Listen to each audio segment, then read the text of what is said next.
This is the Bob Cordaro Show on TV. They fought for us, now he'll fight for you. The pursuit of justice and liberty. It's the Bob Cordaro Show on TV. And now, Bob Cordaro. Great good morning, everyone. Happy Sunday. My name is Bob Cordaro, and this is the Bob Cordaro Show on TV. I'm a native son of this region, born, raised, and returned. As many of you know, I do radio 5 days a week on WILK, appointment radio, 9 a.m. to noon. And now we do this thing, the Bob Cordaro Show on TV. Each week, 11:30 a.m. on WNEP TV 16. Well, I love it here. This is home, and I love the people. From living in big cities around the country, I learned to appreciate that this is the best place on the planet. And I feel the need for us to let each other know how great it is here. We need to believe it. I've been around you and know you all my life. You are great workers, innovators, business people. You're the best of mothers, fathers, friends, neighbors, and human beings. You are the greatest patriots, soldiers, citizens, and Americans. You are America. Now, this won't be like the radio show I do every day, however. On WILK, we do a lot of politics, a lot of criticism, and a lot of opinions. For this TV show, we want to accentuate the positive, to feature those who have achieved and have or want connections to this region. So it's a whole different ballgame. The Bob Cordaro Show on TV. Today, we are meeting a guy who has made his mark on business, both here in Northeast and Central Pennsylvania, but also throughout the world. He's already caught lightning in a bottle once with an innovative automotive app he pioneered and sold. And now he's taken his personal journey to another level. Pat Sandone is preparing to launch another app, this time focusing on mental health and wellness, which will impact communities across the country, including law enforcement, first responders, the military, and eventually everybody. We'll talk about it here because Pat Sandone, founder of the Guide app, is our Power Brunch Player of the Week. But first, in our health segment, Dr. Brian France is going to talk with Dr. Bill Dempsey, the president of the Scranton District Dental Society, who will tell us about February, which is Children's Dental Health Month, and why we should care that it is.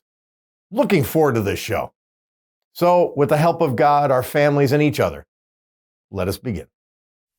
Dr. Brian France is an internationally recognized periodontist. He heads a multi-specialty dental practice in Dunmore and has consulted, lectured, and taught around the world in his chosen field.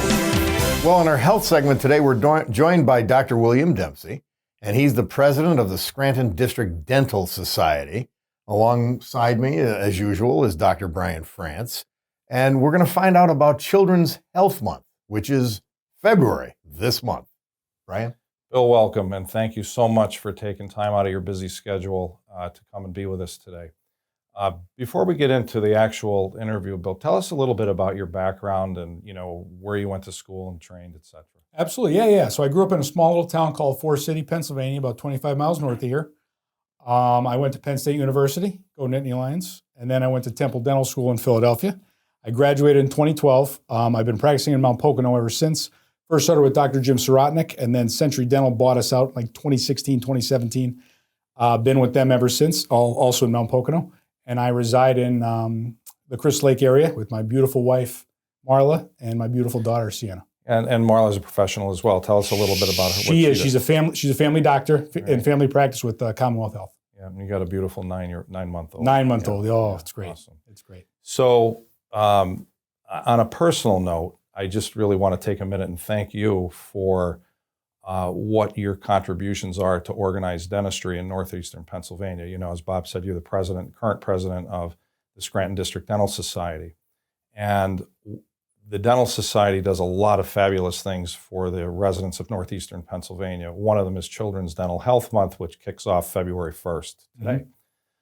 So tell us a little bit about what are some of the activities that you're doing throughout the region for our residents of northeastern PA. So we got about 10 activities planned, 10 different events. I'm going to post them on my Facebook page. I'll send it to you guys. It'll be on Scranton's Facebook page.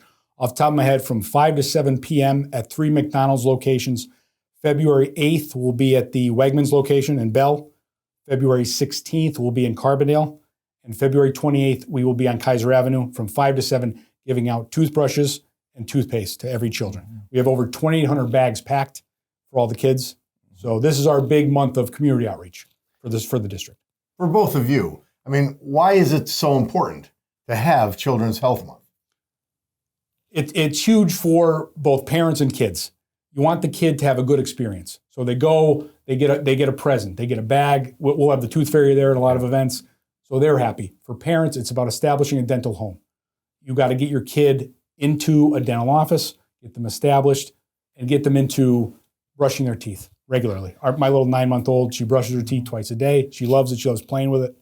And it's good motor skills for her. And as far as parents go, it's about developing good habits and good behavior. And you know, just as a follow-up, Bob, I mean, it's, you know, creating awareness, you know, for the kids that, hey, it's not that bad of an experience to go to the dentist, getting the parents acclimated. And it just gets things off to really on a positive start and make it fun, make it enjoyable. You mentioned bags that you give out products to the children, to the parents, etc. I've always been impressed of some of the help that we get from corporate partners, national corporate partners to help us support this. Talk about a little about what's in the bags and who's sort of helping us. It's absolutely amazing. The person to talk to would be your colleague, Dr. Tommy Langen, because he did all the legwork on that, as far as getting pricing, and we get help from everybody, but he did all the legwork to get us the cheapest price possible, so we can get the most bags possible for all the kids. And like you said, toothbrushes in there, toothpaste, all kinds of oral hygiene aids that the kids can use right away. Fantastic. Which is fantastic. I know they used to, you mentioned the tooth fairy. We used to do things, I remember, at the library and readings. And so what are some of those things that are actually you're doing when they, at McDonald's and so forth? What happens there? So basically, the tooth fairy is talking to the children about the importance of oral care, talking to the parent about the importance of developing a dental home, and just making sure, like you said, it's about having a good experience, especially at a young age. I hear so many stories, as I'm sure you have. I had a bad experience as a kid. I never went back to the dentist. Bill, how many counties do we reach? 5 total for us. That's a lot. I mean, we're Susquehanna, Lackawanna, Wayne, Wyoming, and Pike. Yeah, and I do want to give a shout out, to Luzerne County, because I know the president of the Luzerne Dental Society, they're doing an outstanding job as well, and they're reaching, a lot of people as well. They absolutely are. And what's cool is our president of the Pennsylvania Dental Association is Rich Grossman. Grossman, he's from there. Yeah. And he does a lot with everything, which is fantastic. I'm actually trying to get him to come on the show to tell us on a state level, what the Pennsylvania Dental Association is doing for the residents of PA. He'd be a great guest. He's very good. Yeah. Well, Doctor, thank you very much. The awareness is very important. That's what the whole month is about. We're happy to participate in that, and we thank you for being here to do it. I appreciate you having me on, Mr. Cordaro. Thank you. Right. And thank you, Pleasure. Dr. France. All right. And now, the Sunday Brunch Power Player of the Week on the Bob Cordaro Show. So our Power Brunch Player of the Week this week is Pat Sandone. He's a Dunmore guy, went to the University of Pennsylvania, went on to become an investment banker, and he started an app. Not an app, but an internet application of automotive supply business. And it was wildly successful. And I guess we could start there, first of all, by saying, Pat Sandone, welcome. It's good to be here. Yeah. Good to be here. Tell us a little bit about the first business that you started. You were involved with the family tire business, and you said, I think we could use technology to make a lot more happen. Yeah. So as you mentioned, I was an investment banker, worked as a venture capitalist in Boston. So I learned a lot about technology, and particularly what business models were they investing in, which were the really profitable business models that made money.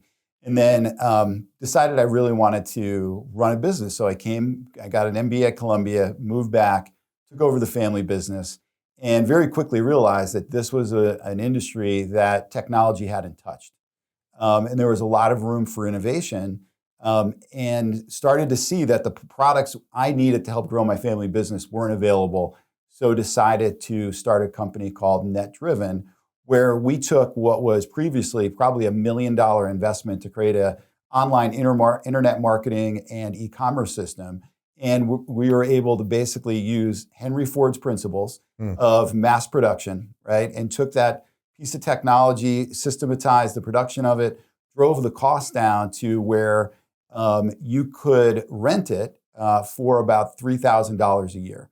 And what did it do, like in shorthand? It did a couple things, but the big things it did were, number one, it made all your products available online. And at that point, a lot of people may not have bought their tires online, but they were doing something called robo shopping, which was research online, buy offline. And what we found is that if you had a website where somebody could see the products you had and then make a decision and then come in and buy them, that was heavily influencing people's purchasing decisions. So having that kind of a product website was going to really impact your growth and sales, but then also positioning you on Google and other search engines in a way that you were easy to find. So I would say that quasi e-commerce function and then internet marketing, those two things combined, and it was amazing. We were working with really, we worked with really big companies. We had clients like Michelin, Bridgestone, Fortune 50 companies, but we also had a lot of small single location dealerships. And we had a customer out near Penn State. They turned on our system. Within the next month, they had 1,000 leads come through the system. They had to hire 5 new people. So it really transformed a lot of small businesses and helped them thrive and help them employ people in their communities and take care of the people that did work there. So how many years do you run with this project? That was about 7 or 8 years in and out. So had the idea, started it. We launched. We did a lot of pre-work and then started onboarding customers in 2009. And in March of 2015, signed the paperwork, and that was it. So you have this great success, by any measure, and it doesn't do it for you. You know, it was interesting. I had built up in my mind that if I had enough, if I did these things, right, and I had a list, right, if I could do these things, I was going to be happy. One of them was to create wealth and have success. So that and other things. And finally, this was like the last item on my checklist. I do it, and I'm just waiting for the joy and happiness to rain down on me, and it never came. And actually, I'm like, I spent so much time chasing this goal and expecting this outcome, and it just never happened. And actually, I started to become depressed. Yeah. So I had, sold my purpose in a sense, right? So I had this purpose of building this company that was gone. I had a lot of unresolved issues in my life that I just kind of kept putting under the doormat, which I think a lot of us do. And now I've got all this free time on my hands, and I'm sitting there. I'm like, I have life wrong. I have a lot of assumptions about how life works, and terrified by how many of these are untrue. Like these principles I'm living my life by, are they really true? Are they really anything of value?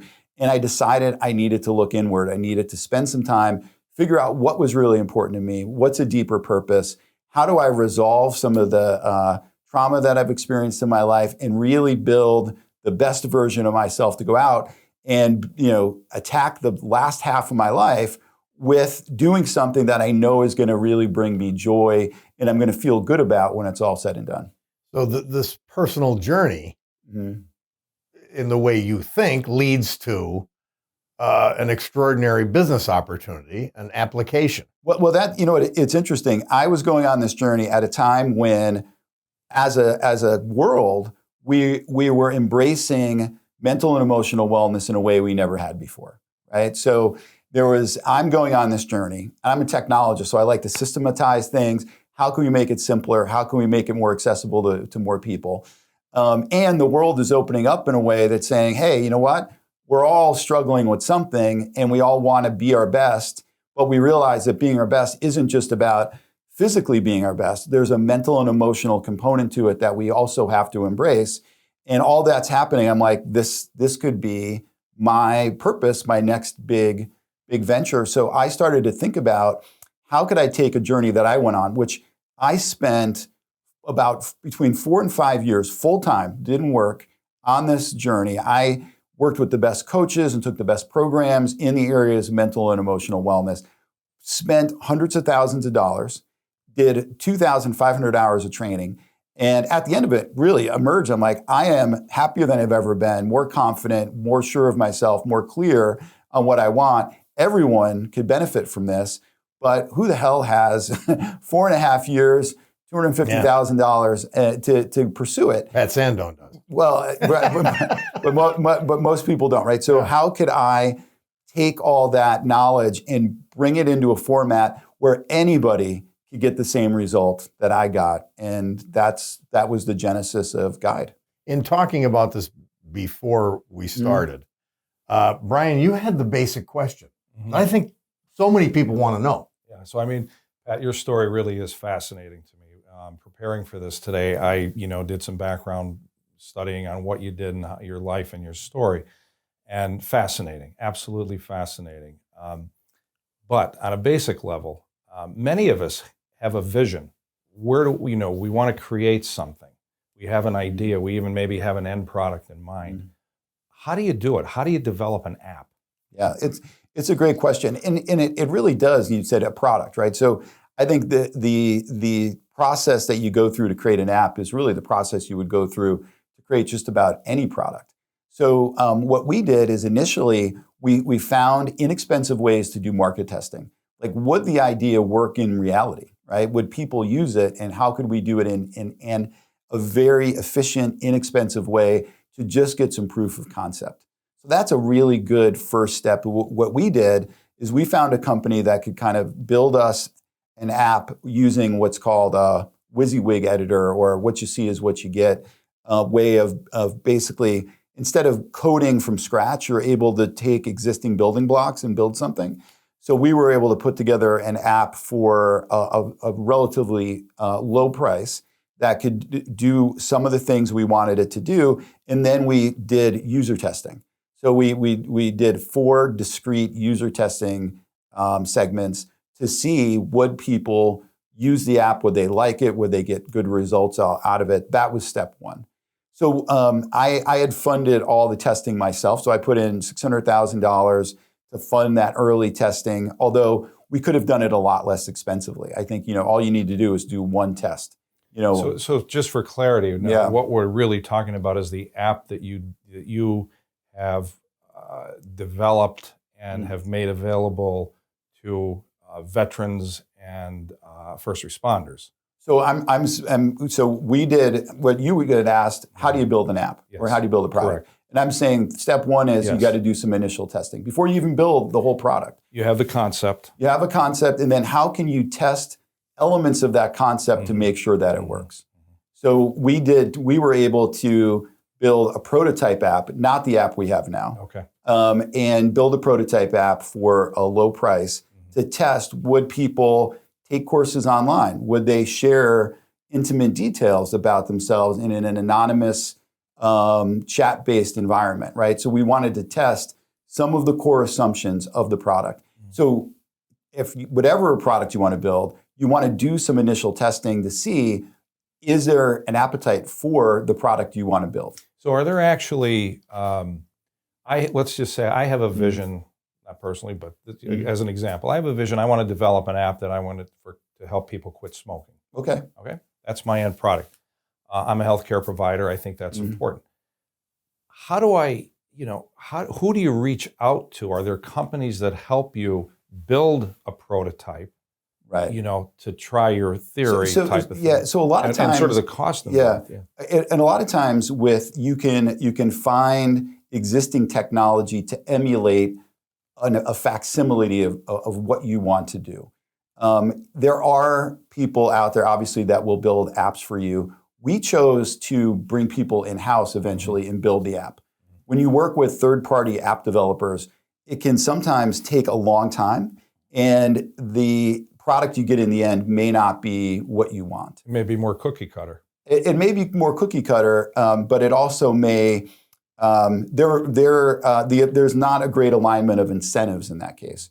So we decided to onboard 2 developers onto our team when we finally decided we were going to build our own standalone app, and found actually 2 really great people. One was managing the app for the NBA, And the other person, his great grandfather was great grandfather was Samuel Morse, who invented Morse code, and his dad was one of the first employees at Apple. So we found two really good people that believed in our mission, came onto the team, were incentivized by some ownership in the company. So we created alignment and then empowered them to build the app once we did that initial testing. So Pat, you have a concern. Right. You take a personal journey and do a lot of discovery and say, well, this is what a lot of people need, not just me. And so you come up with this application through a arduous process. And now it's available for police, first responders. It's going to be launched this month. Yeah, that's right. EMTs, you name it, military prisoners. Right. It could go for everybody. It really is an app that can be used for everyone. We wanted to focus our launch on some people that need it the most, and really focused on police, fire, EMS, corrections officers, veterans. Actually, last year when we developed that focus and raised the rest of the money, so we raised in total $2 million to kind of fund the launch of the product. And the VA nationally had a contest. They were really struggling with ways to empower veterans to manage their mental wellness. And there's also, as we all know, a real problem in a lot of these communities with suicide. So they had put out a call and they had a contest, and they had 1,400 companies come in and apply for the grants they made available. And we were chosen as one of the top 30 in the United States for that purpose of addressing veteran wellness and suicide prevention. We were put into an accelerator through the VA where we got access to all their research on what works and what doesn't for veterans and first responders. Got $250,000, and we were able to use that as the basis of building this new app, which was really awesome. And Guide is a great name. It's a great concept. I wonder sometimes, is it too generic, right? So I love the name, but it's but it's intended to guide people through their lives, through trauma, through absolutely through old traumas, new. Yep. I think it's Pat, great. Tell us about actually Guide. How does it? I download it. I have. How does it work? How does it work? Yeah. So the concept really came out of my own experience, right? When I was going through my really intense period of transformation and personal growth, creating new habits is hard. And a lot of it was new habit formation. I had a lot of bad habits that I needed, both mental, emotional, and that I needed to realign. And I created a little chat group just using WhatsApp with other people that were doing personal development, transformational programs. And we would text every day, here's what I'm committed to, here's what I'm dealing with. Mm-hmm. And we would coach each other, support each other. Right. And that check-in every day was like my lifeline, because I knew that I was going to check in, I was committed to making these changes in my life. And I did it for 3 years, and the group stayed together for 3 years. So that was something we brought into this app. Is we have, and the group was unrelated to the company. Oh yeah, this was just prior to the company. This is just people. This is just people who are trying to improve themselves. Prior to starting Guide, and it's really one of the things that gave me the inspiration to start Guide. But we're texting every day, supporting one another, helping one another make these specific changes in our lives. And that group really was one of the most powerful things in my transformation. So I did these expensive programs. Some of them cost $10,000, $15,000 for a week. But it was that free text-based little group that I created that was really the number one thing that helped me to make positive changes in my life. So that's one of the key features in the app is when you join the app, you're put into a small group of 20 other people that are committed to the same things you are, the personal growth, being your best. And then there's also a moderator in that group. So we hired a moderator. Her name is Lauren.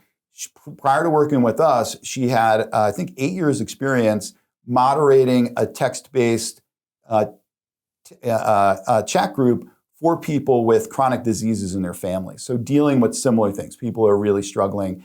How can she support them? She's a trained life coach. She's trained in suicide prevention. She's trained in critical incident stress management.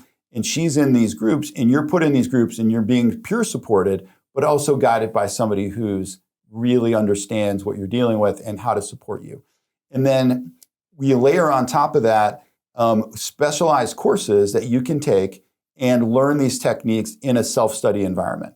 So the courses are divided into short lessons, 1 to 2 minutes each. You watch the lesson, and then you can do an interactive element in the app. Either try it yourself and then report in on your experience, or answer specific questions that will help you do anything from process unprocessed emotions to develop a better mindset. And then you're sharing, if you want, your responses with the group to kind of create that affirmation, that accountability, and that group structure. Sure. Just go right ahead. only because we're running short. Pat, so tell us, you've already talked to police departments and others. They really like it. Yes. I mean, this is something that they realize the members of their union, the members of their police force, fire, EMTs need. They could really use it. It could keep them centered and focused through hectic situations. Well, that's right. I mean, overall, there's a few, I think veterans and first responders in particular deal with a lot of very difficult things. And I mean, your son is both, right? And your son has used these techniques, and I don't want to speak his words, but it's had a profound impact on his life. The launch is coming up right now. Okay, as we air, it's going to be launched or very shortly thereafter.